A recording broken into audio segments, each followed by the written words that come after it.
بسم الله الرحمن الرحيم إن الحمد لله وكفاه والصلاة والسلام على رسول المصطفى وعلى عباده الذين ارتضى ومن بهداهم اهتدى وبآثار أهل المدينة اقتفى وبعد.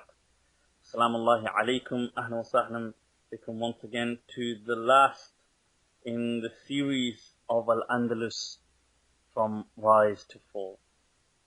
And I've given the theme that the sun finally sets and a paradise lost. What we will be taking a look at today is the rise of Bani Ahmad. First of all, who were they and some of the key people that emerged from this dynasty. Bani Marine and the role that they play, and we had a brief mention of them in the previous session, a role that they play in extending the life really of the Muslim dynasties within the Iberian Peninsula. And we will take a look at the power struggles which take place within Al-Andalus, tales once again of treachery, betrayal, and also hope, and coming to terms, or rather coming to recognize some further legacies that were perhaps left within Al-Andalus. We'll learn about the Christian division and how this also aided in providing further respite to the Muslims of Al-Andalus, and that a marriage of the kingdoms, which leads to the unification of Christendom within the Iberian Peninsula. How that then is subsequently succeeded by a full force offensive. We will see places like Malaga, Lausha, Basta, these places under a forcible and extremely fierce attack. We will learn about a true Muslim resistance. Once again, the name like Musa will emerge. People like Hamid and Ali, and who these people were. And then finally the capitulation of Spain, and a paradise lost. Where we left off last session, Muslims really were just now in control of Granada and its surrounding areas, provinces, and also Ishbiliya. Now Granada was anything like between 10 to 15% perhaps at that time of Al-Andalus, and Seville being about 10%. Now we have the emergence of Bani Ahmad. Who are these people? We heard very briefly about them in the previous session, that the key figure that emerges is Abu Abdullah Al-Ghalib Billah, and his name was Muhammad ibn Yusuf, and he traces his lineage back to Sa'ad ibn Ubadah from the Sadat of Al-Khazraj. If you remember the two tribes within Medina, the two key tribes when the Prophet ﷺ went there, and one of the people that gave the Prophet Bay'ah in the Bay'atul Aqaba wal-Aqaba was Sa'ad ibn Ubadah, the chief, if you like, of Khazraj at the time. Now this person, this is from his offspring, Abu Abdullah Al-Ghalib Billah. He was living in towards central Al-Andalus in this place called Urjuna, and then he rises and starts to kind of join within this rebellion or this uprising that is taking place. He moves to another type of fortress in a place in Jayan. And then he begins to, first of all, initially he's calling for the Muwahhideen, then he starts to call for Bani Hafs who were in Tunis, and then for the Abbasi Khilafa, Al-Mustansir Billah, and then he just becomes known as Ibn Ahmar, which is to do with the red person, and either some people have said that may have been a name which he became known by, and other people said it was because he had red hair that he was known by that. And you also had in Marsiya at the time Ibn Hud. This was a person who really wasn't up to much success, but he also was calling to independence and was based in Marsiya. Now, in the year 635 Hijri, you start to see that Ibn Ahmar, he starts to kind of expand his little expeditions. The people of Granada see this and they call him. They see that he's calling to this Abbasi Caliphate, and they call him over to kind of become in charge of Granada. And that's what he does in the year 636. He kind of takes over. Now, in that same year, the king of Aragon, who is in Arabic is referred to as Jaime, but otherwise as James the First, he starts a fierce offensive against Valencia. Okay, so against Valencia, he takes several people, and he wants to kind of be one of the first that can kind of take and seize this land. He goes and lays siege to the Muslim state, and this was a very powerful Muslim region of Al-Andalus. It's in the east part of Al-Andalus, and he lays siege, and the Muslims really suffer with this blockade. That one of the poets, Abu Bakr ibn al-Abbar, writes to the Bani Hafs dynasty in North Africa, in Tunis, and their leader at the time was Abu Zakaria al-Qasida, an amazing and powerful qasida, in which he begins by saying, "Adrik bi khaylika khayl Allahi Andalusan, inna as-sabila ila manjatiha darasa." That he says, make your horses reach Al-Andalus, for its paths and roads to salvation have become extremely narrow. And he goes on, and this is an amazing qasida, which he says, يا للمساجد عادت للعدا بيعا وللندى غدا أثناءها جرسا. And he says, oh, of how many masjids have kind of now turned to and become once again churches. And he says, and how many places from where the adhan would take place, now you see that you can hear bells from there. هذه رسائلها تدعوك من كثب وأنت أفضل مرجو لمن يئس. And he says, and this letter really calls out to you, and you are perhaps the best of those to be called out to from somebody who has despaired. But here, the Amir al-Hafsi really does try, and he is so moved by this qasida that he sends out some help, sends out some naval type of help with up to 18 ships carrying many type of arms and support and things like this. But the type of embargo, the type of blockade that was around Valencia was so severe that the Muslim ships and the Muslim aid could not reach it, and instead they had to go to Dania. Eventually, right, the people of Valencia, they kind of try to make a little treaty, and they say that they ask for their security. Now that is in the year 636 Hijri. And so initially, at first, the Christians agree, and it was on the 27th of Ramadan, 27th of Safar, and it was a Yom al-Jum'ah 636, and that the King James, he does enter and he takes his people in. The first thing they do is turn the masjid into a church. This was a place where Muslims had really flourished for over 500 years, and they say almost 50,000 people migrated from Valencia. A mass exodus of people. Now, Andalus then starts to see further turmoil. There's a place known as Jazirat al-Shaqar, which falls in the year 640 Hijri. A person by the name of Rashid, who was the last of those who kind of claimed to be of the Mohad, dies. So now the Muwahhideen don't even have a nominal existence in Al-Andalus. This obviously gives further hope to the people of Castile and Aragon. So they increase their offensive upon the Muslim dynasties. You see in the following year, 641 Hijri, Dania is captured, and a year or two later, Jiyan falls, and then Shatiba falls in 644 Hijri.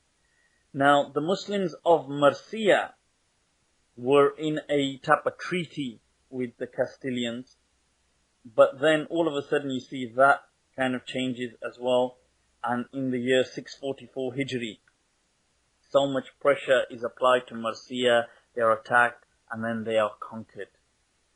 Now, with all this going on, Fernando III sees that this is an amazing opportunity, and one of the key central places,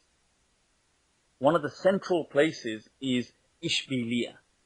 So he turns his eyes towards Ishbiliya. He takes a massive army down there. They surround Ishbiliya in the year 645 Hijri. Now, around, if you recall, that in that time, many of the cities worked in such a way that around them they had further fortresses and further small villages and towns which really belonged to the city. Now, so it was like a layered security system. Many of the surrounding fortresses all collapsed to Fernando, which really leaves just the key city of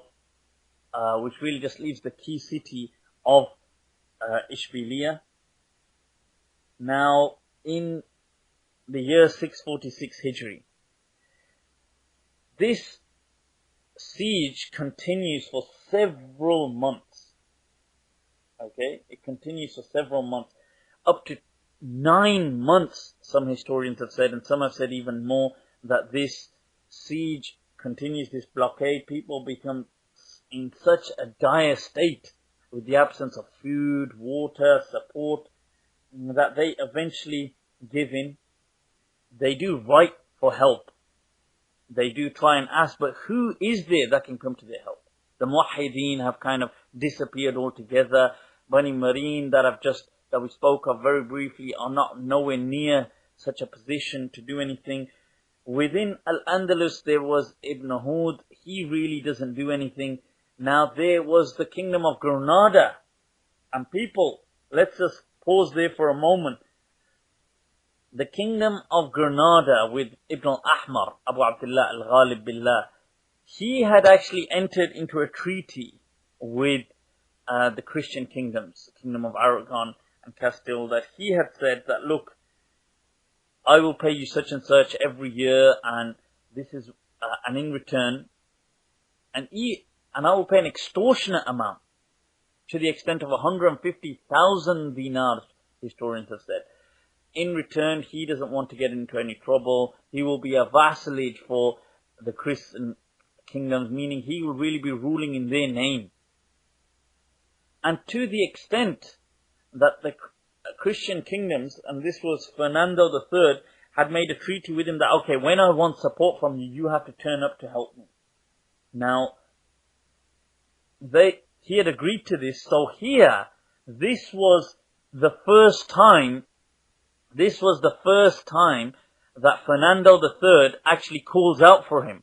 And he says that I want you to come and help me. And help me against who? Help me against the Muslims of Seville.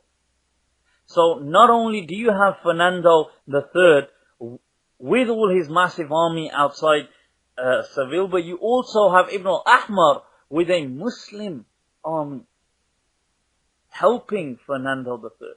Subhanallah, really a moment to reflect that what is actually going on.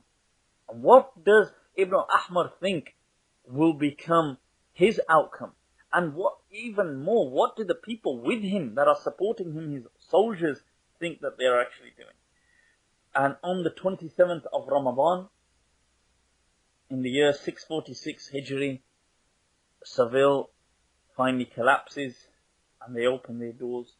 And up to, they say, 400,000 Muslims migrated from Seville. Allahu Akbar.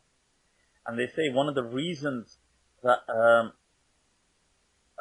Fernando was so keen about Seville was that he was so obsessed with its architecture, which remained evident in the way he kind of continues his rule within Ishbiliya. So now the situation in the Iberian Peninsula is that we really just have Granada in the south with its surrounding provinces, and which are really just areas like Malaga, Basta, and a few other places which we'll come to learn about. The question here is, why did the Christian kingdoms not completely destroy Granada? Why did they not just continue this heavy offensive right towards Granada. One response is because they didn't feel completely competent that they would be able to rid the Iberian Peninsula of the Muslims altogether. Two was because of its closeness and proximity to Jabal al-Tariq, Gibraltar, which meant that there was always the potential for support from North Africa. Now in the year 650 Hijri, Fernando III dies, and he was that king that the Christian historians make out to be a saint. He was one of the kings that recaptured or reconquered perhaps the most possible of from any Muslim region or Muslim rulership, Fernando III. That leaves the Christian kingdoms as the kingdom of Leon and Aragon, the kingdom of Castile, and then the kingdom of Portugal in the west. During this time, a few years later, the Muslims who are referred to as Mudajjanin, or they spell it in English sometimes as the Mudijah, the Mudajjanin in Valencia rose up in a rebellion against the rulers. And they say they were so fed up that there was up to 30,000 of them got together. And the ruler at the time, his name was Jaqum in Arabic, or Jamish, they say in Arabic as well. But Jaqum, he really gets so kind of taken aback by what's happened and his inability to extinguish this rebellion, that they say that he becomes so severely depressed that he actually dies of this depression, which has afflicted him by the uprising of the Mudajjanin in Valencia. Now his son takes over, who is known as Badro, or Batra in Arabic. Now what he actually does is what he decides is to make a truce with the Muslims who are rebelling. So he gets this he says to them, look, listen, why don't you kind of agree on certain terms and so on, and allows them to escape to this place called Montezia as part of his plan, and that they kind of agree to kind of these terms, and then they stop or kind of refrain from this rebellion. And the moment they do, there he has many of them captured and slaughtered. And that was his plan to kind of put out this rebellion. During the following years, Alfonso X, if you remember, now he had remained after Fernando III. He was his son. Now what he does is he attacks Granada. Even though, if you remember, there was some treaties and stuff like this with Granada, at this point, once again, Granada reaches out to North Africa. But North Africa at that time is still in an internal state of strife and division. So what Ibn Ahmar does is, in return, he gives up some of the fortresses to Alfonso X in the year 664 Hijri in an attempt for some truce, and they accept that. Allahu Akbar. لِكُلِّ شَيْءٍ إِذَا مَا تَمَّ نُقْصَانًا فَلَا يُغَرُّ بِطِيبِ الْعَيْشِ. That everything, when it is complete, it can only go back down, and insan should never become content with what he has. The poet had said, فَاسْأَلْ بَلَنْسِيَةَ مَا شَأْنُ مُرْسِيَةَ. That ask Valencia what had happened to Murcia. Am أَيْنَ شَاطِبَ بَلْ أَيْنَ جِيَّانُ. That where are these places, Shatiba and Jiyyan? وَأَيْنَ قُرْطَبَ دَارُ الْعُلُومِ فَكَمْ مِنْ عَالِمٍ قَدْ عَلَى لَهُ فِيهَا شَانُ. And where is Qurtuba, a place where many legends had risen? حَتَّى الْمَحَارِيبُ تَبْكِي حَتَّى الْمَحَارِيبُ تَبْكِي وَهِيَ جَامِدَةٌ. That even the mihrabs cry out to us, even though that they stand still. حَتَّى الْمَنَابِرُ تَبْكِي وَهِيَ إِيدَانُ. And even the mimbars, despite them being just made out of wood. Now, you see, in the year 668, something interesting and significant takes place in North Africa. That Bani Marine officially declare that the Muwahhideen have come to an end and they are now in charge. And this was an uprising or a movement that had begun in 613 Hijri from Fez. The person at the time, Abu Muhammad Abdul Haq, was the ruler, but it's really, and he was somebody that had participated in the Battle of Al-Arak, if you remember the legendary battle led by Abu Yusuf Yaqub al-Mansur. Now, in his successor's time, Abu Sa'id Uthman ibn Abdul Haq, we start to see this Bani Marine really stabilizing. And they have a stronghold in Marrakesh by the year 668 Hijri. Now, the stabilizing of North Africa does play a key role in the survival of Al-Andalus. In the same year, in the following year, you see that Ibn al-Ahmar, Abu Abdullah al-Ghalib, dies. He was also, I think, referred to as Abu al-Hajjaj as well, but Abu Abdullah al-Ghalib, he dies. Now, Alfonso resumes his offensive against Granada. The new caliph, his name is Muhammad as well, Muhammad al-Faqih. Now, do people, the rulers of the Granada dynasty, or the Bani Ahmar or Bani Nasr, many of them are known as Muhammad. So you will see many Muhammads, Muhammad the first, the second, all the way up until Muhammad the 11th. So this name is a recurring name, and sometimes they're given different titles. So the following person was Muhammad al-Faqih, because he was somebody that had studied the Islamic sciences. Allahu Akbar. And he will also play a crucial role. What he does is, facing this heavy onslaught by Alfonso X, he reaches out to North Africa once again. Now, the ruler at the time is Abu Yusuf Yaqub al-Mansur al-Marini. And Allahu Akbar, he responds. And for long have we seen this trend now, that whenever the people of Al-Andalus have been in trouble, they have reached out to their brothers in North Africa, and that's from where support and help has reached them. Now, Yaqub al-Mansur al-Marini reaches out to him with just 5,000 soldiers, that's all, in the year 673 al-Hijri. And he actually puts his son in charge as well, Yusuf, and they head off. And Muhammad al-Faqih meets him with another 5,000. They go to a place which becomes known as Dononia, and that's because the ruler at the time that comes to fight them, the Castilian leader, representative at the time, is Don. They call him Nonio de Lara.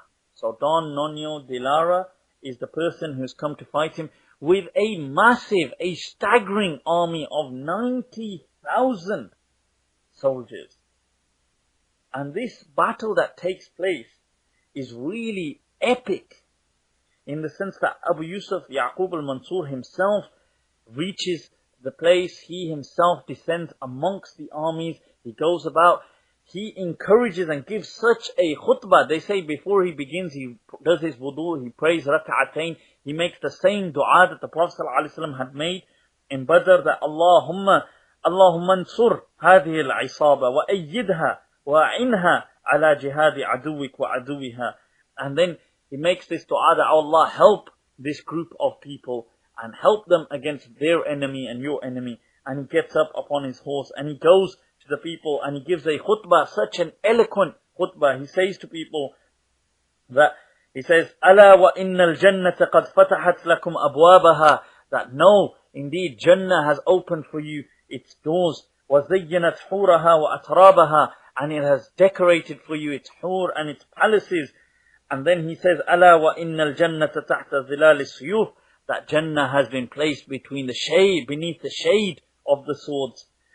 Inna Allah ishtara min al-mu'minina anfusahum, that Allah has bought the souls of the believers in wa amwalahum, and their wealth, bi anna lahum al-jannah, in place of a Jannah. فَاغْتَنِمُوا هَذِهِ التِّجَارَةَ الرَّابِحَةَ. Said, seize this valuable transaction. وَسَارِعُوا إِلَى الْجَنَّةِ بِالْأَعْمَالِ الصَّالِحَةِ. And he tells them, وَشَمِّرُوا عَنْ سَاعِدِ الْجِدَّ, that get ready to be serious في جهاد أعداء الله الكفرة وقتال المشركين الفجرة فَمَنْ مَاتَ مِنْكُمْ مَاتَ شَهِيدًا. He tells them that whosoever amongst you will die today will only do so as a shaheed.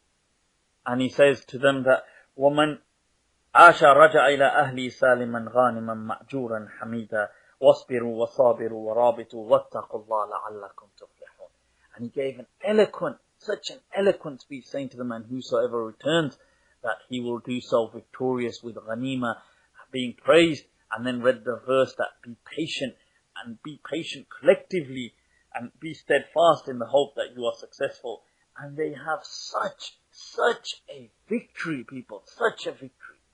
It was, they say that they were 10,000 in total, and more than 10,000 Christians, so more than the entire Muslim army had collapsed from the Christian side. This was the response, and they don't just stop there. The Christian army completely retreat. They lose this region. They retreat. Here the Muslim army splits into two, half being led by Ibn al-Ahmar al-Faqih, and the other half by Yaqub al-Mansur al-Marini. And what they do is they head off, Ibn al-Ahmar's half, they head off to Jiyan, and they lay siege, and they put a blockade, and they lay siege to Jiyan, and they actually reconquer Jiyan from Batara ibn Jashum, who we'd heard slightly about earlier on. And whilst you have Yaqub al-Marini's army go off to Ishbiliya, subhanallah, and they lay a blockade there, and once again start gathering their forces. The people in Seville become so shocked by this, and there are only 5,000 people, that they actually ask for a truce and that they will pay jizya in return. Now, they accept this because of the state of Yaqub al-Marini's own army wasn't too strong. Remember that a lot of them were worn out, so they accept the truce. They accept that the king will pay them jizya. And here Yaqub al-Marini, what he does once again, leaves all the spoils of war, the booty, for the Andalusian, and he returns to Al-Maghrib, leaving a small army deployed in Jazirat al-Khadra, in the Balearic Islands, of just 3,000 soldiers, that's all. Now, whilst this is going, the Christians had asked for a truce, and they had made certain treaties and conditions in return. They, within the following years, break their treaties. And here Ibn al-Ahmar once again goes out, and they have a clash, and he asks for Yaqub al-Mansur to come and help him again, which he does. And they once again conquer and reconquer several small little towns along the way. And the Christian kings, we see them returning and asking for assurities once again, and saying, look, please, let us take such and such a fort, and let's have this truce.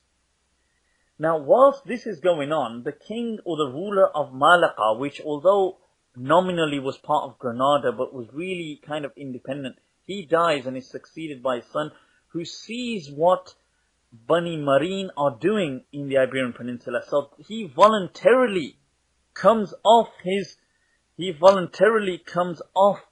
throne and offers it to Yaqub al-Mansur, who accepts it and places his son Yusuf in charge there, and then returns to Al-Maghrib. Here, subhanallah, we see, Ya salam, Ya salam. As the poet had said, وَكَيْفَ الْحَيَاةُ, it says, وَكَيْفَ الْحَيَاةُ مَعَ الْحِيَّاتِ فِي صَفَطِ. We saw that poem earlier on in the previous session, that how can life be in a pit of snakes? And here we see something really shocking. Al-Faqih ibn Ahmar starts to think.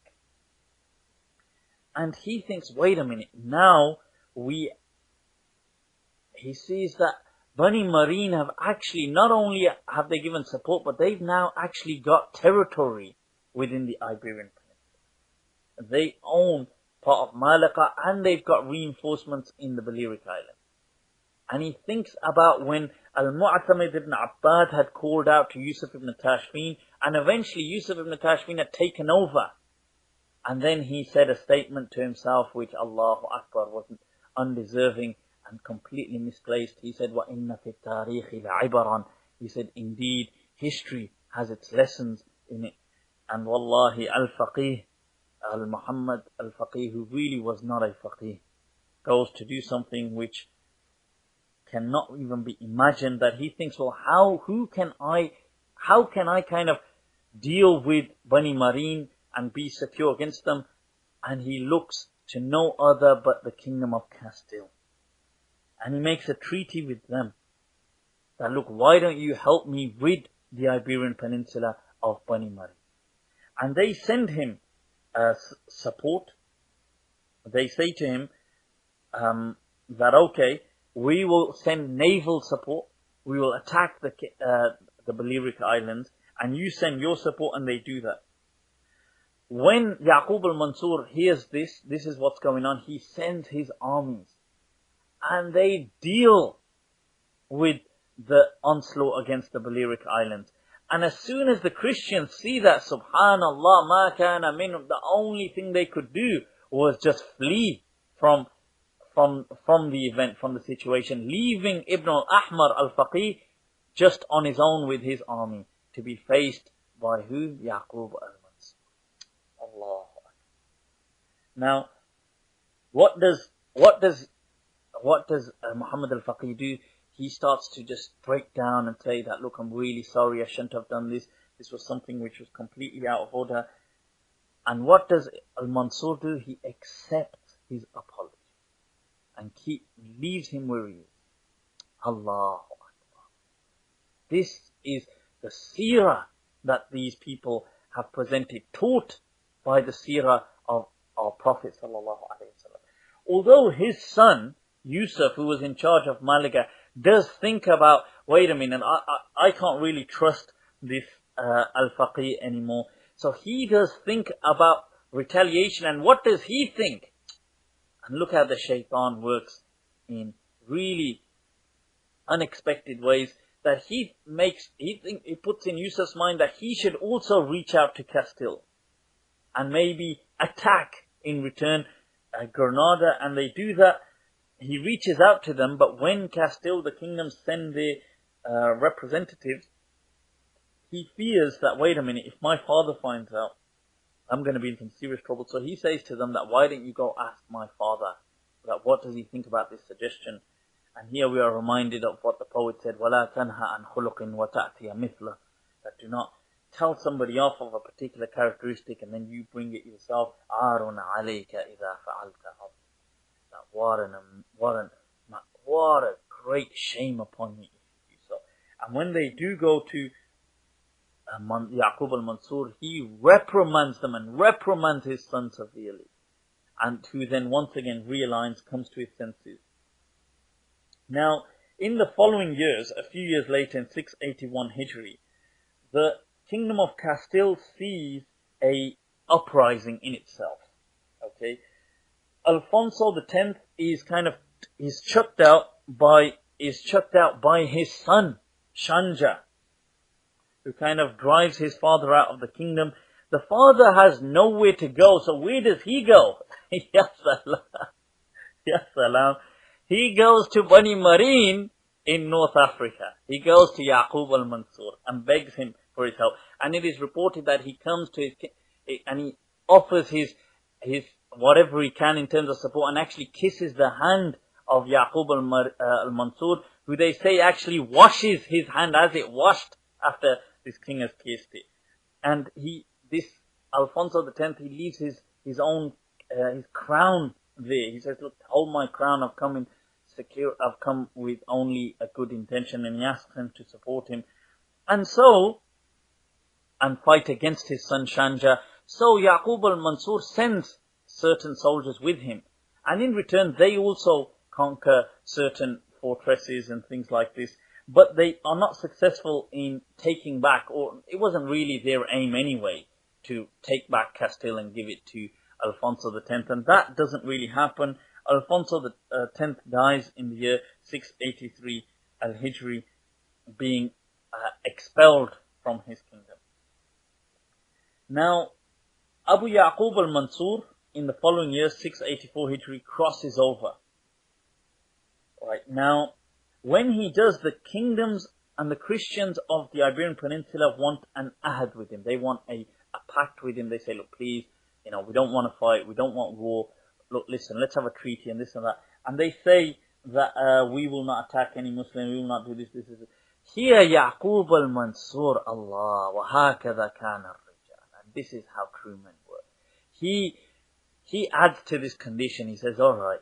And he says, what do I want you to do? He says, I want you, to the Christian kings, to send to me all what you can of the books which were left behind in those kingdoms, like Seville and Cordoba and so on. And they say up to almost 80,000 books were sent. Allahu Akbar. Look at his thinking, people. Look at his thinking. And we will compare this shortly with some that come after.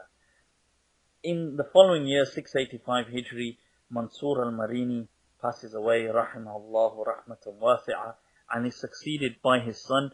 Now, Al-Faqih ibn Ahmar knows that his son Yusuf wasn't on good terms with him. So he himself travels over to the Maghrib, where he offers his own personal congratulations and support, and he goes there and really apologizes once again and says to Yusuf, look, you can take any part of our rule and so on if you like, and we're happy to support you. And then Yusuf does actually deploy a certain amount of soldiers on on a city called Tarif in the Iberian Peninsula. Now, there is in the year 690 Hijri, in the following few years only, that Jabal al-Tariq is attacked, and the Muslim type of settlement there is attacked by the Christian kingdoms. And the Muslims, although they try to defend themselves, they find the onslaught being too fierce, and many of the Muslim ships retreat. Yusuf al-Marini refuses and stays there with no matter how few they are, and continues fiercely opposing this onslaught.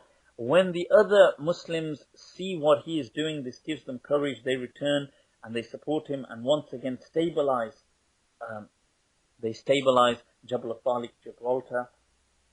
At this point, Yusuf al-Marini does think about reconquering Seville, and they go and they lay siege upon Seville. They put in place a blockade, and it is quite intense, except for the fact that a severe winter kicks in, and it is so harsh that Yusuf al-Marini has to retreat from there back to Tarif and the Jazirat al-Khabra. In the year 691 Hijri, Allahu Akbar, as the poet had said in his Mu'allaqat, which is from the Jahiliyyah poetry, that وَمَهْمَا تَكُنْ عِنْدِ امْرِئٍ مِّنْ خَلِيقَةٍ وَإِنْ خَالَهَا تَخْفَى عَلَى النَّاسِ تُعْلَمُ. And whatever a person has from a true characteristic, even if he tries to hide it, it will manifest itself. That Muhammad al-Faqih returns to his treachery and once again thinks that Bani Marine may take over. He has a pact with the Castilian king to attack the kingdom of Tarif, and what they do is Castile attack it from one angle, and then Bani Ahmar they attack it from another angle, which really leaves Tarif in a siege and a blockade which lasts for almost up to 4 months, eventually with the collapse of Tarif, which was a key point as well because of its closeness and proximity to North Africa.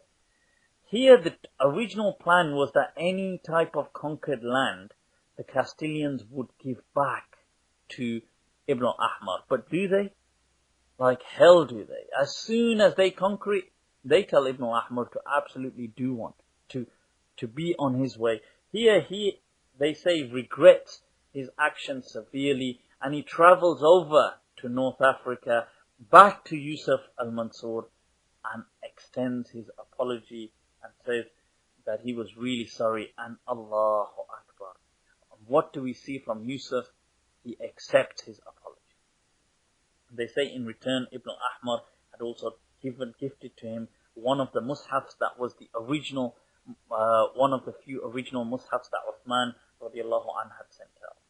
Here the two kings then, the two rulers, Al-Faqih and also Yusuf al-Marini, they join forces and they begin their attack upon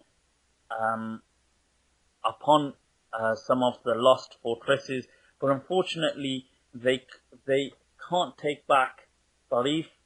The following year, really, we see in the year 701 Hijri, Al-Faqih dies and is succeeded by Abu Abdullah Muhammad III, who is also known as Al-A'mash, who really was a weak ruler, and his governor, his wazir, who is known as Abu Abdullah Al-Hakim, and he was not a Hakim, really was a person of absolute characteristics of treachery and betrayal.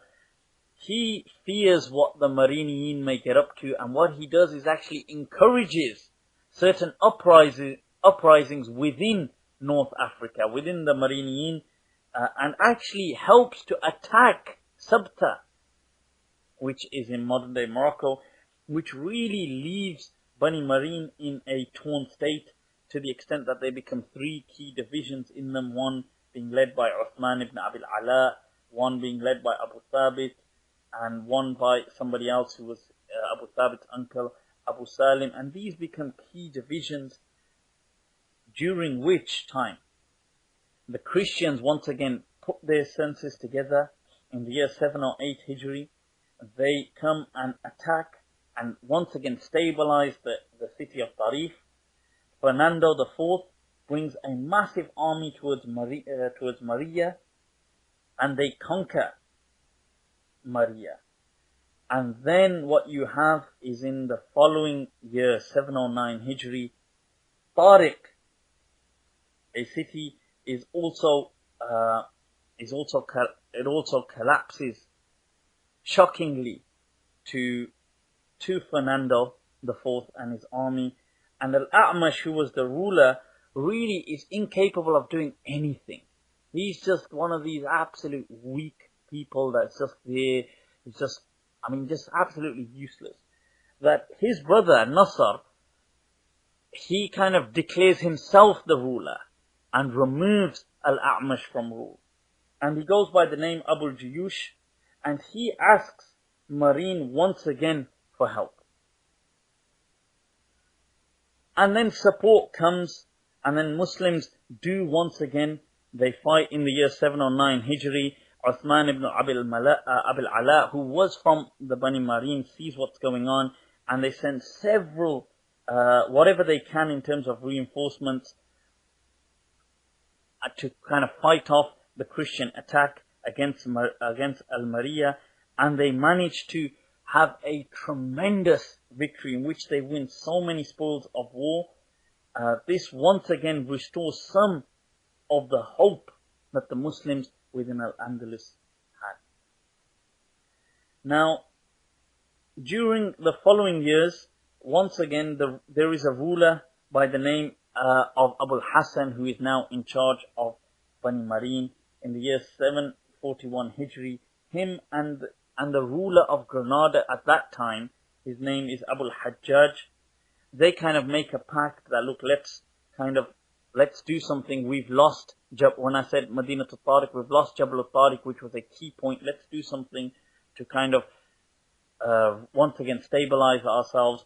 And they join forces and attack, and they reconquer Jabal al-Tariq. And see, this shows us, people, whenever the Muslims are united, they become a force to be reckoned with. They become insurmountable, despite the lack of perhaps military numbers or support that they have, they become really an invincible force. We see that Abu Hassan al-Marini himself goes over and he takes over Jabal al-Tariq, and then they attempt to take back Medina al-Tarif, although that attempt is unsuccessful. And then the Christian kingdoms, what can we say, perhaps unique amongst them occurs, that they actually unite in a venture just to kind of fight off this Muslim offensive. And they go, and many of the Portuguese join in, and they say that they attack Abu Hassan al-Marini's type of camp, and are very successful. They reach his actual tent. He just about survives with his own life, and many of the people around him die, and they are actually massacred. His own family, Abu Hassan's family, is massacred. Amongst many of the ulama that were killed in that battle was the father of Lisanuddin ibn al-Khatib, and also Muhammad ibn Juzay al-Gharnati, the one who wrote the Tafsir, al-Tasheel fi Tafsir, is also amongst those who is martyred. In the year 643 Hijri, the Muslims suffer another huge tragedy, which is the loss of the Balearic Islands. Alfonso the 11th is a person that rises to rule now in the following few years. By the year 750 Hijri, he decides to lay siege to Jabal al-Tariq, Gibraltar, once again. Why Gibraltar? Because it is the key point, the lifeline of the Muslims in Al-Andalus. Because it is from there that support from North Africa comes. And Muslims, they are very few in number. They put up a strong defense, and what comes to their aid, Allahu Akbar, is the plague that befalls the Christian armies. That several thousand soldiers die due to this plague, and they have to retreat. During this time, Alfonso the 11th's son, who's also called Badro or Batra in Arabic, also kind of has an uprising, and he rebels, which once again causes internal strife within the Iberian Christendom. In the year 755 Hijri, Abu al-Hajjaj al-Gharnati is assassinated. And then he is succeeded by Muhammad al-Khamis, who is also known as al-Ghani. And who after a few years is kind of who is removed by an internal plot by somebody known as Ismail II, and who are all from the same family of Bani Ahmad, and his brother-in-law Muhammad VI. They kind of removed Muhammad al-Khamis, and Muhammad VI is in place. And then you see after a while, Muhammad V once again attacks, and he returns, and he takes back Granada from Muhammad VI. And this type of nonsense, people, is what is really rendering the Muslims at that time towards a bitter and tragic end. This is what's doing it.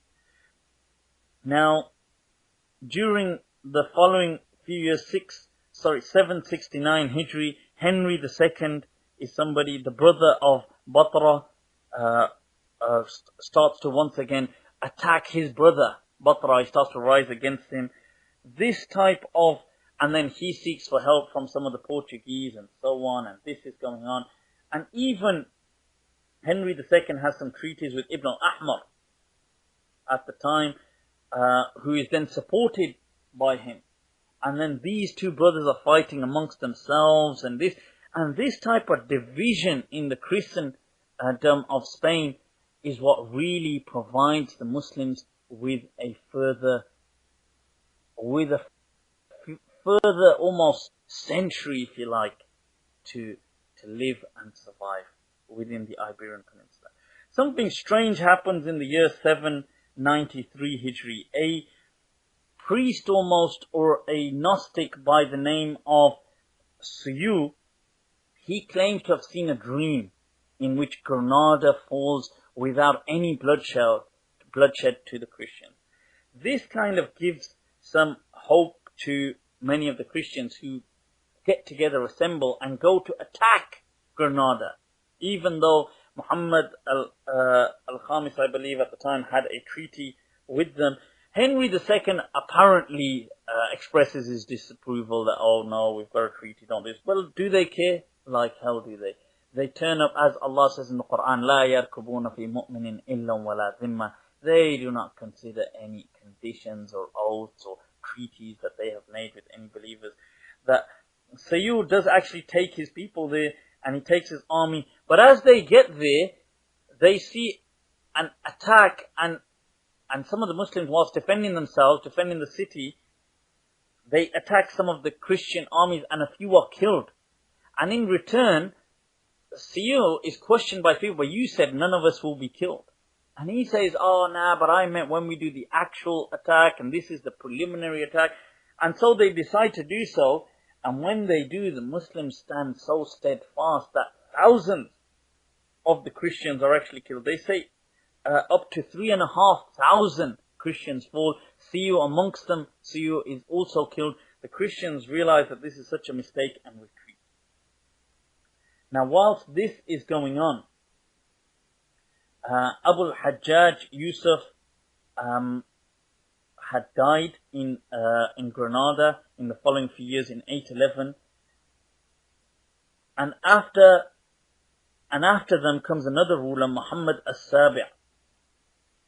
Muhammad as-Sabi' realizes his brother who is Abu al-Hajjaj Yusuf al-Thani, the second Yusuf, is not his true brother, and therefore fears that, look, I've become in charge, and I fear this guy might make a claim, so imprisons him. And there is an interesting story here that one day, whilst he's imprisoned, and he's actually playing chess with the guard, with the chief guard, the chief type of warden. Now, whilst he's doing that, a letter comes to them from Muhammad VII saying to kill Yusuf II, Abu al-Hajjaj. And as soon as the chief guard reads that, his face kind of changes, and Yusuf kind of sees that. And he says to him, look, listen. He says, what is it? He says, is it that they've told you to kill me? And he says, they have, yeah. And he says, continue with the game. So the guard says, okay. And he continues playing the chess game. Before the chess game is over, the news reaches them that Muhammad VII has died. Allah.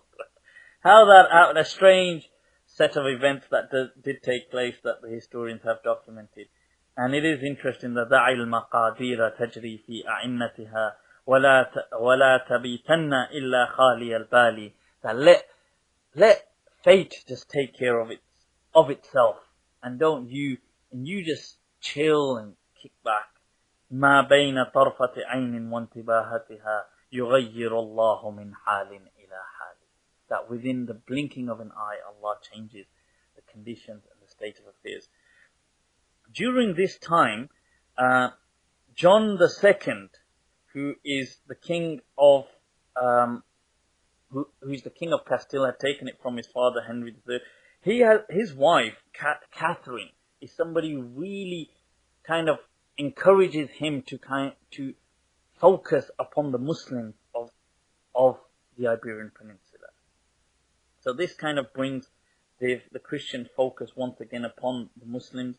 Muhammad VIII Al-Aysar is somebody who takes charge, and he is somebody whose name we will see emerging as well, so we can remember his name, Muhammad Al-Aysar. That during his time anyway, in the following year, 831 Hijri, we see that Muhammad al-Tasi' rises against his father and kind of expels his father, who then goes all the way to Tunis and gets some support of 1,500 men, and he comes back, and then he takes back the rulership, and Allahu Akbar, and all this type of nonsense taking place. And then you see Yusuf IV somebody who rebels in the same year, 835 Hijri, and then he kind of takes power, and then all of a sudden Muhammad al-Asab comes back and takes it back from him, back and forth and back and forth, and this type of tazabzub, and they don't realize that the house is on fire. They don't realize. During this time, during the years of 845 Hijri, there is a huge internal strife which begins amongst the Christian kingdoms of the Iberian Peninsula, which really the Muslims could have taken the opportunity to stabilize and reconquer many of the fortresses, but do they? Like hell do they? Absolutely not. And then you see in the year 848, Al-Aysar is kind of removed, and Muhammad al-Ashid, Muhammad the 10th, otherwise known as Al-A'raj, takes over, and he is somebody that they say in every battle he went to, he was defeated. And people become so fed up of him that they actually remove him. They get so fed up of him that they remove him, and they put this person, Yusuf al-Khamis, in his place. And he's actually the nephew of Al-Aysar. Now, whilst this is going on in the following few years, 849 Hijri, Al-A'raj comes back and once again takes back the kingdom of Granada, and this type of stuff is going on. Whilst which the Christians are also in huge differences. Once again, huge opportunities. This is the time when the Christians actually begin what is the prototype version of the Spanish Inquisition. They begin to kind of lay out these rules in different kingdoms, saying that the Christian, almost strangling really the liberties of any Muslim mudajjaneen or Muslim that were living under Christian rule in the other cities. So we start to see this, and amongst the things they start to release is that it is any Christian citizen can take the law in his own hands when it comes to any Muslim citizen. They say that the Muslims must pay a severe penalty if they are found mingling or mixing with any Christian. They are not allowed to enter the house of any Christian unless they are a doctor or someone and have been summoned to do so. If any Muslim is caught migrating to Granada or any other place, he will become, and is caught, he will become a slave the moment he is caught, and so on. And any Muslim who has any debt owed to him by a Christian is immediately nullified, and so on. And they should, at this point, they should be speaking the language which is Khamiado, which is really the Arabic but written in Latin script, and so on. And all these type of things, really, you see these impositions, and this is the time when the ulama, and you see people like Sharisi and so on, these other people give the fatwa that the Muslims should migrate. The question is, why didn't they completely kill off all the Muslims that remained there or get rid of them altogether? Because the Muslims were extremely qualified in many things like agriculture, in medicine, and things like this, and they needed that Muslim support. Returning to Granada, people, with the sad state of affairs that in 863 Hijri, Al-A'raj is once again removed by Sa'ad al-Thani, and then he remains in charge for a few years, during which the Christians decide to expand. And they decide to take over many of the few fortresses that are left, and they manage to do so with some ease. And then Sa'ad is kind of removed, and then he comes back, and this type of nonsense is taking place, during which time Alfonso the 11th, we see rises against his brother Henry IV, who are both children of John II. And this type of battle is interesting, because apart from it affording Muslims a little bit more of a respite, but during which Alfonso actually dies, and his followers come to his sister Isabella and pledge their allegiance, who then say who then makes a truce with her brother, who they are fighting against, Henry IV, with the agreement that she will become in charge after him. And this is the same Isabella, people, that will lead to the fall and the collapse of Muslim Spain. During which time, in 869, a tragedy of the collapse of Bani Marine in North Africa. They are followed by a dynasty known as the Wattas, which really is not concerned with anything beyond its own parameters. In the following few years, in 874, something significant takes place, and that is the marriage of Ferdinand of Aragon and Isabella. This really unites those two kingdoms. During which time the two newly united kingdoms turn their attention to a place known as Al-Hama, and they go and they really make an example out of this place and reconquer it. They then turn to a following fort, which is known as Lusha, which is not that powerful and has a ruler, like a person in charge of it, an emir by the name of Ali al-Attar, who really stands his ground in defense against these people to such an extent that, and this person is 80 years old, that these two newly united kingdoms have to actually return and retreat. Allahu Akbar. And it shows that when the Muslims unite, the success that lays ahead of them. In the following year, really, or towards the end of the same year, and in the following year, 887, Al-Malik As-Saghir becomes in charge.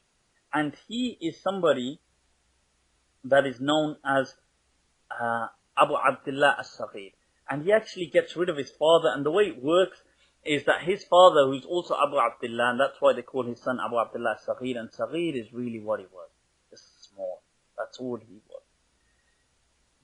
You see, Abu Abdullah, the father, has two wives. One is Aisha, and her son, this Abu Abdullah Saghir. And he has another wife as well, who is Thuraya, that was a Christian convert. And her son Yahya.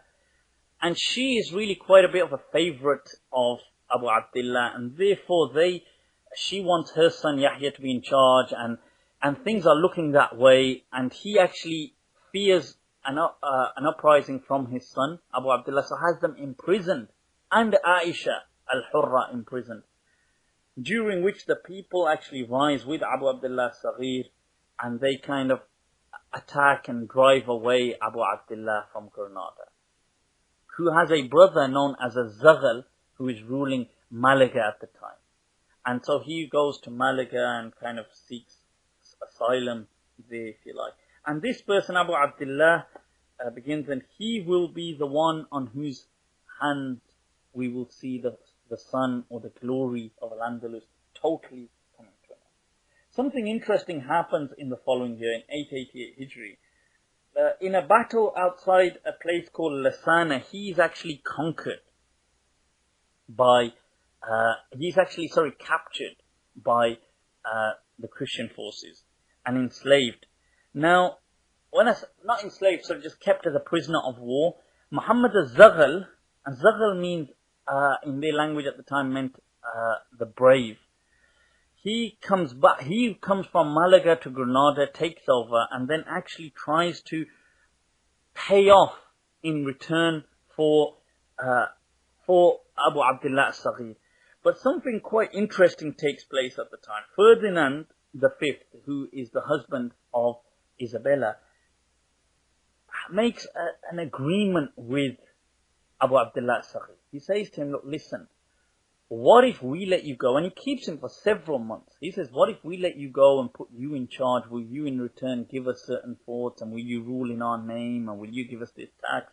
And he says, yeah, I'm ready for all of that. So they say, okay. So they actually let him go in the year 890. And he returns. So during this time, the Christian kingdoms now, because he returns and then you start seeing this internal fight taking place, because obviously Zaghal is still in Granada and he comes back to Granada and all this is going on, during which time the Christian kingdoms attack once again Al-Lusha. Al-Lusha was a small place significantly with the Sheikh Ali al-Attar, as we mentioned, but this time the Christians actually seek help from the English, who come to their support, and they manage to defeat this fort of Lusha. And they say they do so because the English have a different, at the time, fighting strategy with axes. It was something which the Muslims were not familiar with, and therefore were not capable of defending themselves adequately. And so we see Lusha collapsing. In the following 2 years, the Christian onslaught becomes so intense that whilst Muhammad al-Zaghal and his nephew Abu Abdullah Saghir are fighting in Granada, people say to them, look, listen, guys, we really need to come together to some type of agreement, because the Christians are just drawing nearer and nearer. So what they do is they say, okay, what we'll do is we'll divide the kingdom of Granada.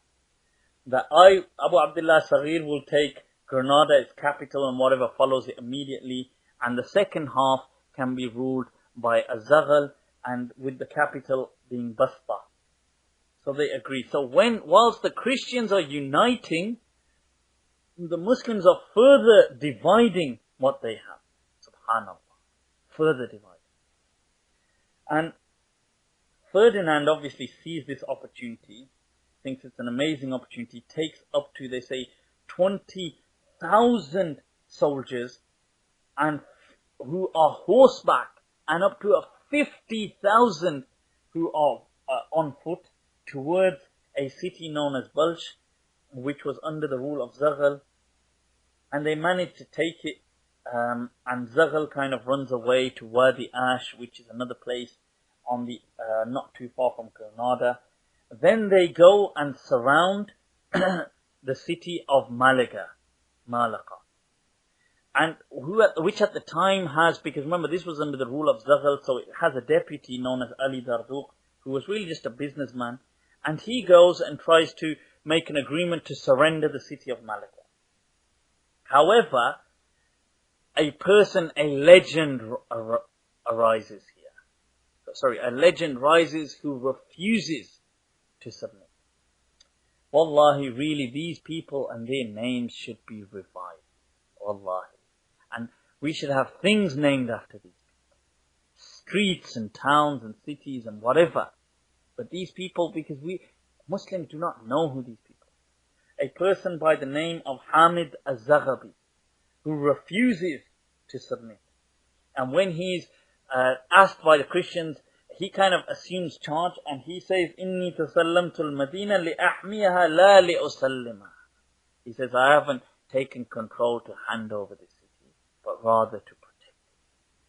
And they say that the Christians attack with such force that they use what are anfat at the time, which were like fireballs, like cannons which shot out these fireballs, which some of the historians quite in detail depict and describe. And they go, and the Castilians, they attack some of the towers of the city, but the Muslims really stand their ground. And what they actually eventually, when there's no hope whatsoever, the Muslims kind of burn that tower and it collapses. And this is almost like a defense strategy, but what it does is it also kind of sets forth a bit of confusion.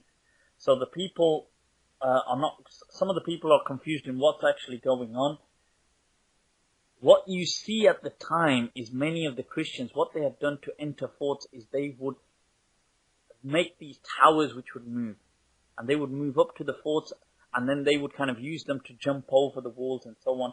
But the Muslims started to kind of dig under the rule, or under just the leadership really, or not a rule, he wasn't a ruler, the leadership of Hamid al-Zaghabi, these type of trenches which would make these towers, render them useless really, futile in trying to jump over or have access to the fort. Whilst this is going on, Az-Zaghal sends his message to the people that, look, stand steadfast, I am coming with further support. Whilst this is happening, Allahu Akbar, as-saghir, wa ahaqqa an yuqala as-saghir. Really we should call him as-saghir. Saghir, he fears that, wait a minute, Muhammad al-Zaghal will get more support by going to Malaga and reinforcing it and so on. That what he actually does is sends his army to stop and block any support being given from Muhammad al-Zaghal or any voluntary Muslims that may have risen. And so in return, many of the people do kind of try to kind of almost rebel, and there's these type of protests against Abu Abdullah Saghir, for which Ferdinand and Isabella actually send 1,000 soldiers of their own to kind of support Abu Abdullah Saghir, to kind of put down these protests. During which time we see, and this really shows you that there was a Muslim at the time, a scholar known as Ibrahim Santo. And Ibrahim only takes 400 people with him. They managed to pierce right through this blockade of Malaga. Just 400 people. And then what they do is they fight, but then eventually Ibrahim Santo, he has this type of almost like a martyrdom mission where he goes to a place where he can be easily caught and just begins to pray. And when he's caught, he's just in sujood and he's praying, and the Christians ask him, who is he? And they say he's a pious type of priest and who has these insights and wishes to speak to your leader. And he wants to be taken to Ferdinand and Isabella, but they in turn take him to somebody else, one of their immediate leaders, who he thinks is Ferdinand. And he says that he has seen a vision which he'd like to tell the king himself. But they take him to this leader, and when he's there, he had hidden a particular type of blade somewhere. He jumps up and he stabs and kills the Christian leader and attacks his wife to kill him, thinking they are Ferdinand and Isabella, and then is immediately jumped upon by the Christian soldiers and killed. Whilst this is going on, the siege around Malaga becomes more intense, and the Christians manage to kind of raid the city. But when they see that the Muslims are actually, even when they start to get inside some of the city, see that the Muslims are so steadfast that they actually turn back and run back. And Hamid al-Zaghabi says, chase them away. So they chase them out, and he runs out with them. Now, Ferdinand is saying at this time that I want this city to surrender at any cost. Hamid al-Zaghabi, that had chased these people out, now is located in a particular type of tower. Whilst he is fighting and his people, their flags are attacked and collapse. Now people think Hamid al-Zaghabi has perhaps died, which he hasn't, but he's taking refuge in one of these towers. Ferdinand sends a letter saying, I want Malaga to surrender itself to me with no conditions, unconditionally. At which point the people say that, look, we've got also 1,500 prisoners of war here who will be slaughtered on the tower where you can witness it. They say also what we will do is burn the entire city, since everybody's going to be killed anyway, unless you give us these conditions. And Allah, I mean, are they just, you see, the thing is, it's a deal really just made with the devil. That how could this person be expected to keep his word? So he agrees. He says, okay, I'll do that. During which time, Hamid al-Zaghabi fights, and the people around him, he only has several soldiers around him, who eventually all flee, leaving him single-handedly. And he continues fighting on his own until he's eventually captured. And they don't kill him, they just enslave him. Kind of almost idlalan lahu, just to humiliate him in a sense. وَلَا حَوْلَ وَلَا قُوَّةَ إِلَّا بِاللَّهِ. During which time Malaga is conquered, and when it is, they teach them, the people, the inhabitants, a lesson. They kill and massacre the men, enslave the children and women. And what they do is eventually the king gives a decree that every citizen of Malaga is a slave unless he can free himself. And this and such is really the treaty of these kings. And in the year 894 Hijri, Al-Mariya kind of collapses, and then we see in the following year 895 that Al-Basta, which was really the capital of Zaghal, is attacked. And what Zaghal does is he leaves an army of 13,000 soldiers, and what he does is himself, he just runs away. He says that I cannot actually deal with the situation, so he just runs away. And this, subhanallah, is what becomes of these kings, that they run away. And that Basta is then surrounded, and it is taken over in 895 Hijri. And even though many of the Christian soldiers, despite the Muslims being so few, are still killed, and many more, several thousand, they say up to 17,000 die because of the plague in the surrounding areas. But still, and during this time, we see that the king Ferdinand asks all the people around Basta in those type of places to bring forward the keys and submit them. And we see this person known as Ali ibn al-Fakhar who comes, and even when he comes, and do you know, every time they give the key, in return they are given so much money. But what you see is that Ali ibn al-Fakhar, when his turn comes, he refuses to take any money, and he says that I haven't come to sell this fort. It is only because it has collapsed that you are taking this over. And he says to them that if I had any other choice, or if I had certain men to stand by my side, it is only death that would have been dealt in this treaty between us. And they are so taken aback by his words and his courage that they ask him, why don't you ask something? Like, have some requests from us. So he says, okay, he says that my request is that I have left in these fortresses and these forts Muslims, many Muslims, الَّذِينَ لَا يَتَيَسَّرْ لَهُمُ الرَّحِيلِ, that those who cannot travel with their women and children. So he says, so I hope that you give me in return, my need is that you give me in return a promise, a royal promise, that you will protect them and their liberty regarding their deen and their honor. And this makes the King Ferdinand and his wife even more impressed. And they say, why don't you ask something for yourself? And he says, okay, he says that you let me go and my family and let us travel freely, and we just wish to go to the Maghrib. And they let them do that. And we see during which time Basta collapses, and there's a few other places around Medina, Wadi Ash, which Az-Zaghal realizes are going to fall anyway. So he comes in the year 895, same year Hijri, and he actually sells them. He sells them, like Wadi Ash, to King Ferdinand, who then take over. Subhanallah, really, what are we seeing?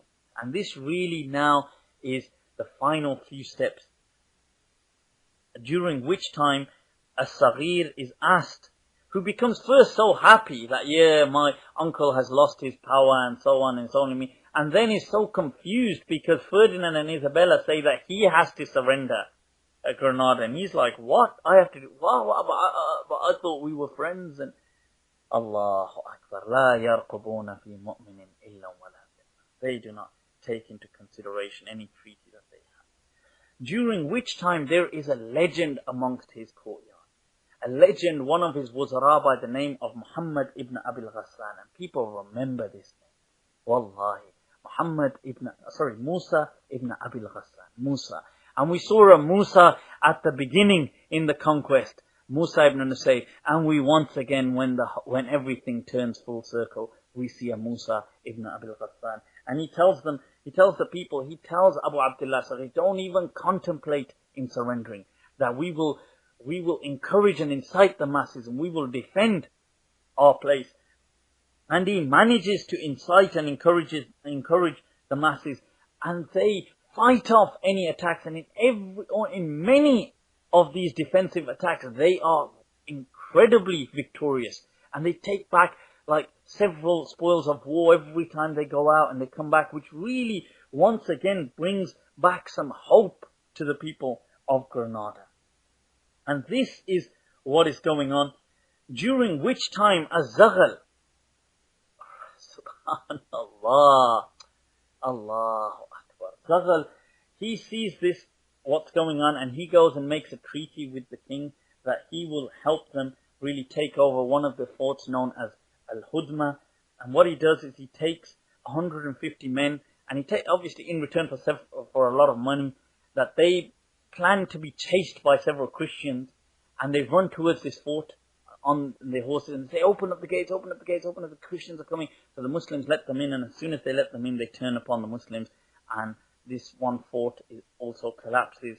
This just really shows, wallahi, it shows. And in the following, really, in the days which follow, Az-Zaghal realizes that he won't be able to do much in Al-Andalus, so he seeks permission in the following year, 896, to leave and go to Maghrib and take with him so much money that he had really conquered in betrayal of Muslim honor and blood. And he goes there, and when he gets there, the king of Fez at the time immediately has him arrested. They have him punished to the extent that his eyes are melted out, and then he is all of his wealth, which they say reached up to 5 million, gold pieces, which was really the compensation, or what he had received for the blood, for selling the blood and honor of the Muslims of Al-Andalus. And he is imprisoned. Eventually one of the later Maghribi kings does let him out, but he's a blind person. They say that he was somebody that would go around having to beg for food, and upon his clothes there was actually something written which would say, هذا سلطان الأندلس العاثر, that this was that destitute ruler of Al-Andalus, وَإِنَّ فِي التَّارِيخِ لَعِبَرًا, and indeed in history there are lessons to be learned. Now, during this time, the blockade of Granada intensifies. You have up to 40,000 men who are on foot surrounding Granada, and up to 10,000 soldiers. But Al-Amir Musa ibn Abil Ghassan still refuses, and he tells them, don't. And every time he goes out, do you know that the Christian type of onslaught, every time it is met with Musa ibn Abil Ghassan and his people, they lose that. They are actually commanded that do not engage in battle with them, because it will only lead to further loss. This is what is going on. During which time, Isabella, all of a sudden, she's heard so much about the beauty of Granada that she says, I want to see it. So the people tell her, look, listen, just wait until we conquer it, then you can see it. And she says, no, I want to see it now, I want to see it now, I want to see it now. So eventually they agree. They send a small group of soldiers with her to an elevated type of place surrounding Granada. The Muslims in Granada think this is an attack, so they come out, and Musa ibn Abil Ghassan, and they fight off these soldiers. And then most Christian soldiers come in their type of defense, and this becomes so intense, it intensifies, that the Christian soldiers are getting massacred, to the extent that more and more start coming, and more, that they say that it becomes so intense that Ferdinand and Isabella actually fall to their knees and call out to the Virgin Mary, begging for her help and saying, please turn things around. That King Ferdinand, the fifth, he asks all his forces and all his sources to kind of be poured into this battle. And then eventually, as the rule is, that al-kathra taghlibu shaja'a, that multiplicity overcomes courage in the end, that we start to see that they start to kill off many of the Muslims. The Muslims retreat back into Granada. King Ferdinand realizes, this is my opportunity, I can't withdraw now, because we've seen too much, we've sustained too much of a loss, that he commands that all the surrounding fields and gardens and all of these things be burnt to the ground. And everything be, like basically we're going in full force. And during this time, he sends a messenger suggesting a treaty. At which point Abu Abdullah as-Saghir appoints a messenger also, or a minister by the name of Abu Qasim Abdul Malik, to deal with this treaty. And this really begins in November 1491, or in 897 Hijri. Musa ibn Abil Ghassan says, you have to be crazy. And he refuses.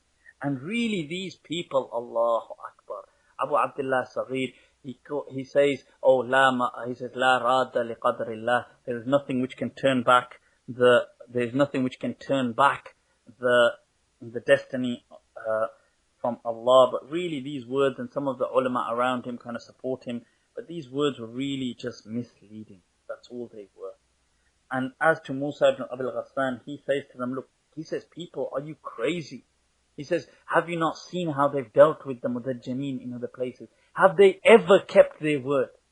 He says that you will see masajid destroyed, you will see honors torn apart, you will see people enslaved and killed and massacred. Do not take any of the word, do not take any of the treaties that these people offer you. Eventually, things seem to be that they are turning a blind eye and a deaf ear to Musa ibn Abil Ghassan. He says that, look, I've had enough. I will not be one of those people that history will document as having witnessed this massacre and having witnessed this humiliation. They say he walks around the Hamra, takes his final look, gets on his best horse, and he rides out on his own, single-handedly. And he goes, and the Christians don't know that are there, that meet him, don't know who he is. They say he meets about 15 soldiers, and he fights them and kills almost the majority of them. And then he falls to his knees, and whilst fighting and singing single-handedly, he loses his sword. He continues to fight however he can until they deliver their final and devastating blow and kill him. Even then, they say he rolls and falls into the river, dying there in the hope, really, that he isn't captured by any of these Christians. And then you see the treaty is agreed upon in January 1492.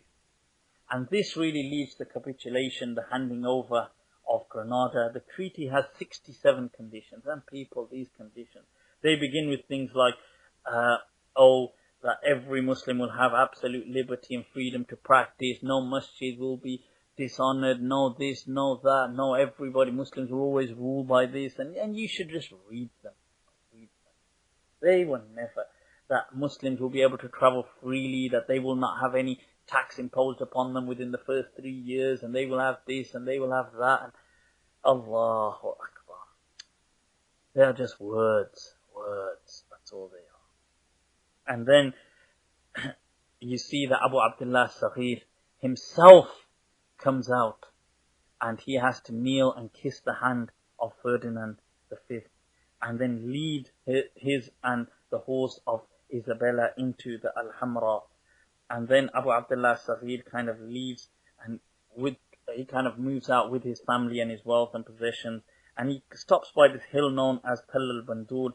And they say when he looks at what's happened, he cries, and his mother says to him, she says, Ajal faltabki kan nisa. She says, yes, now cry like a woman. Mulkan lam tastati an tadafi anhu karrijal. Over a kingdom which you could not protect like a true man. And he continues, and they say he reaches a further hill which is known in Arabic as Zafrat al-Arabi al-Akhira, or in English they say the final sigh of the Moor, in which he stops and looks back and he takes this deep sigh like, in terms of what has actually happened. And this has been the collapse of the final kingdom. He himself goes on to Al-Maghrib, crosses over. When he crosses over, he is actually captured by the king or the Muslim ruler and imprisoned for treason and betraying the Muslim Ummah. You start to see that they say his offsprings as well, those who he carried with him, really just lived in shame and humiliation in North Africa. As to the state of the Muslims in Granada, well, Ferdinand dies within the following 2 decades. And you see, did they keep their word? Like hell did they. Within just a few years, in 905 Hijri, they prevent the masjids from being entered. They stop salah from being offered. That you see, in the following few decades, the Arabic is outlawed. And this begins really, this begins what will become the Spanish Inquisition. They see in the following few decades that bathing is outlawed. You see that all of these things that Christianity is then imposed upon the people. And although you see that any Arab or Muslim dress is forbidden, and during this time in some places there is a rebellion, you see in 975 Hijri, although some Muslims, there was a Muslim by the name of Faraj ibn Faraj who rises, who was known as Ferdinand of Cordoba, because they had to take Christian names. His actual name was Muhammad ibn Umayyah and claimed to be from the Umayyads, does rise and rebel against them. And they say that several people join him and they retreat to these mountains known as Jibal al-Basharat or Jibal al-Thalj, these snowy type of mountainous region. And the Christians attempt to extinguish their rebellion.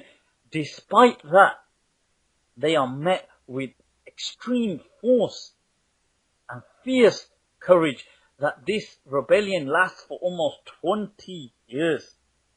But eventually, there's not much that they can actually do, and such things do come to an end. In the year 1019 Hijri or 1610, you see that the Christian kings really start to realize that one of the true ways to eliminate this is to allow any Muslim that wants to migrate, to kind of openly, so although many Muslims were hidden Muslims, to openly migrate, and they gave them that freedom to do so. And they say almost 500,000 people actually migrated over to North Africa. Allahu Akbar, people. This was really, it was an epic time. It was a time of great tragedy. And we see from where we began in 92, almost after 800 years, and things have turned full circle. We are where we began. We began with a Musa, and we end with almost the name of another Musa. In between many legends, that of Abdurrahman al-Dakhil, that of Abdurrahman al-Awsat, Abdurrahman al-Nasr, al-Hakam. We saw al-Mansur al-Hajib. We saw these people. We saw al-Mu'tamid. We saw Yusuf ibn Tashfin crossing over. We saw Yaqub al-Mansur al-Muwahhidi, Yaqub al-Mansur al-Marini. We see all of these people, and whenever seriously Muslims took their deen seriously, they understood the purpose of unity, we always found in return a great legacy and a great and splendid victory. There is so much to learn. The history of Al-Andalus spans over 800 years. We really have to dedicate and commit a bit of our times and commit ourselves to learning and understanding this history. We really have to. And may Allah subhanahu wa ta'ala make things easy for us. One type of glimpse to really just show us that Allah does work in mysterious ways, that before Al-Andalus collapsed, 44 decades before it collapses, you see, and it collapses in 898 Hijri, we see 4 decades earlier that Constantinople is finally conquered. Allahu Akbar. So as the sun sets in the west, it rises once again in the east to give birth to really a rule and a legacy that will be legendary and part of the Ottoman Empire. Something that will span once again 3 kingdoms and have legends like Solomon the Magnificent ruling over it. A whole different era of history altogether. But once again teaches us that Allah grants His servants success in one way or another. And we return to the words of Uthman radiallahu an when he was asked about Constantinople, and Allahu Akbar. He said, I see it conquered, but perhaps through Al-Andalus. And maybe a far interpretation is through the rule and legacy and then eventually the collapse of Al-Andalus. We ask Allah subhanahu wa ta'ala to really allow us to reconnect with our legacy, to really understand it, This thing seriously has been an incredible series that we've gone through. Something that has really been heart-moving in a way. We've learnt about so many people. We've come to see tales of immense courage and glory, and others with tragic and almost despairing loss and tragedy. But we have to really, once again, rediscover what the Muslims had accomplished, because subhanallah, this legacy has reached us, and it is part of our past, and it is not about just crying over spilt milk. It is about learning what inna fi tarikhi al-ibra, and history has its lessons in it, and history does repeat itself. وَتِلْكَ الْأَيَّامِ نُدَاوِلُهَا بَيْنَ النَّاسِ, and those days we shall repeat them between people. And as the poet had said, هِيَ الْأَيَّامُ كَمَا شَاهَدْتَهَا تُوَلٌ, these are the days as you see them revolving. مَنْ سَرَّهُ زَمَنٌ سَاءَتْهُ الْأَزْمَانُ, that whosoever is pleased by a day is perhaps displeased by many another. So we ask Allah subhanahu wa ta'ala to give us tawfiq to learn and to then convey these to those who come after us. Jazakumullah al-khair. It has been an extremely interesting series of lectures that we've gone through. I do hope that you take this learning further, that you do kind of benefit from it, that you take it to others and teach others from it. And do remember me whilst you do that in your kind and benevolent du'as. Jazakumullah al-khair once again. Wassalamu alaikum wa rahmatullahi ta'ala wa barakatuh.